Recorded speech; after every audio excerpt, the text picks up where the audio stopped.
জগন্নাথ বিশ্ববিদ্যালয় যে নির্বাচন ছাত্র সংসদের, সেখানেও বিপিজিএস সহ ১৬টা পদে শিবির সমর্থিত প্রার্থীরা জয়ী হয়েছে। ফলাফলটা অস্বাভাবিক না, তবে বেশ হাড্ডাহাড্ডি লড়াই চলেছে লম্বা সময় ধরে। সম্ভবত সেখানে একটা সাফল্য যে এখন মানে কাছাকাছি একটা অবস্থানে বেশ আমি দেখছিলাম লম্বা সময় ধরে ফলাফল গণনা। এটা কেন আমি নিজেও বুঝি না। এটা নেতিবাচক, ভবিষ্যতে এটা বিপদ হবে আর কি।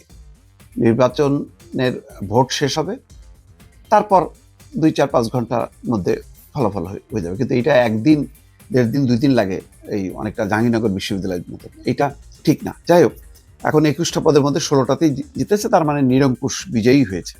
বিপিজিএস এজিএস পদে তারা জিতেছে।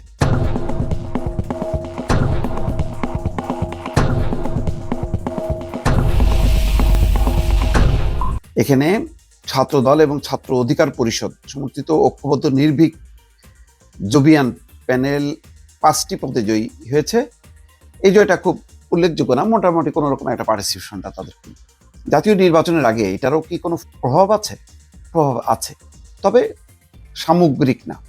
এখানে গতি প্রকৃতি এগুলি বোঝা আমি চেষ্টা করছি।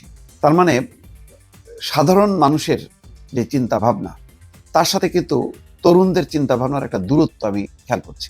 কেন খেয়াল করছি? দেখেন, তরুণরা যে জনপ্রিয়, তারা এত বড় অভ্যুত্থান যারা ঘটালো, তারা কিন্তু নাই। সেই মুখগুলোর নেতৃত্বে এখন কোনো একটা কলেজে, একটা বিশ্ববিদ্যালয় জয় হয়নি। তার মানে মানুষ আর পরে সাপোর্ট দেয়নি, অথবা তরুণদের একটা অংশ বা বড় অংশ মনে করছে যে যারা অভ্যুত্থানের নেতৃত্ব দিয়েছে তারা আসলে মুখ্য না, আমরাই মুখ্য, তারা উপলক্ষ মাত্র। মানে আমরাই আসল, মুখ্য, তারা হচ্ছে উপলক্ষ।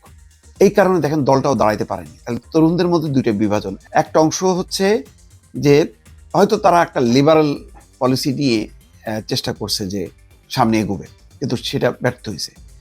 বরং যারা একটু কট্টর অবস্থানে আছে তারা জয়ী হয়েছে, কারণ তারা সংগঠিত, তারা শৃঙ্খলিত।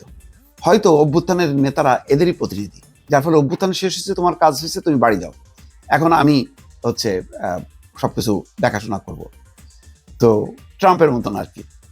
এখন মানে ওই মাদুরো শেষ, এখন যারা আছে তারাদেরকে পরিচালনা করতেছে ট্রাম্প নেপথ্যে।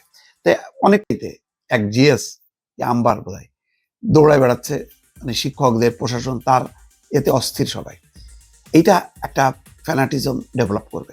সুতরাং এখান থেকে সাবধান হয়ে গণতান্ত্রিক শক্তিগুলি, বাম প্রগতিশীল শক্তিগুলোকে সংগঠিত হওয়া, ঐক্যবদ্ধ হওয়া, এটা খুবই প্রয়োজন। আমাদের বাম প্রগতিশীল এদের একটা মানে আছে, এরা শক্তি নেয়, কিন্তু একটা ব্রাহ্মণ নিয়ে নিজেদের মধ্যে বসে আছে। সামনে একটা সর্বনাশ হয়ে যাচ্ছে, সেই সর্বনাশ আগে তো সর্বনাশটা ঠেকাইতে হবে। আগে তো ডাকাত পড়ছে, ওই ডাকাতকে তো মানে ঠেকাইতে হবে, তারপরে না যেই বাড়িতে পড়লো সেই বাড়ি লোকজন ভালো না খারাপ এটা পরে, আগে তো ডাকাত ঠেকাইতে হবে। আমরা ডাকাত ঠেকাইতে দেখি না, সেই শেখ হাসিনার আমলেও আমরা দেখি না যে গণতান্ত্রিক জাতীয়তাবাদী শক্তিকে নিয়ে আগে ফ্যাসিজমটা প্রোটেস্ট করা, তারপরে আপনি আপনার মতাদর্শ অনুযায়ী চলেন। এই জায়গাটা আমি কেন হয় বুঝি না। তো এখন কিন্তু পিঠ দেয়ালে ঠেকে গেছে কিন্তু গণতান্ত্রিক শক্তি। মানে যেহেতু একটা গণতান্ত্রিক শক্তি ছিল একসময়, সেটা ফ্যাসিস্ট হিসেবে পরিগণিত হয়ে তারা চলে গেছে বা নিঃশেষ হয়ে গেছে।